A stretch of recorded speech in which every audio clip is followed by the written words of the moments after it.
বড় sad news তৃণমূলের জন্য। সুকান্ত মজুমদার এবং বিজেপির মুখপাত্র সম্বিত পাত্রা সরাসরি বলছেন, দিদি জেলে যাবেন, আলবাদ জেল যাবেন। একবার বিজেপি সরকার তৈরি হলে মমতার বিরুদ্ধে আমরা পুরো ফোর্স মিলে শায়েস্তা করব।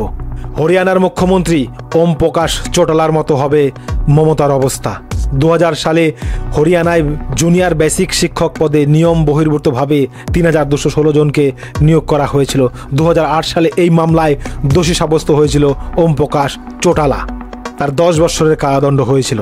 তাই মমতারও এবার হবে, জেলে যাবেন মমতা, সরাসরি বললেন সম্বিত পাত্রা এবং সুকান্ত মজুমদার। এর সঙ্গে সঙ্গে সুকান্ত মজুমদার এবং সম্বিত পাত্রা বলছেন, এই যে এসএসসির যে ঘটনাটা সেটা ধামাচাপা দেওয়ার জন্য হয়তো রামনবমীর দিন বড় আক্রমণ করতে পারে, একটা ঘটনা ঘটিয়ে দিয়ে এসএসসিকে ধামাচাপা দিতে পারে মমতা বন্দ্যোপাধ্যায়। তবে জয় করুন, বাংলা মানুষ সব দেখছে, জেল হবেই মমতার। সরাসরি রাজ্য সভাপতি সুকান্ত মজুমদার এবং বিজেপির মুখপাত্র সম্বিত পাত্রা সরাসরি বললেন সাংবাদিকদের সামনে, সাংবাদিক সম্মেলনে।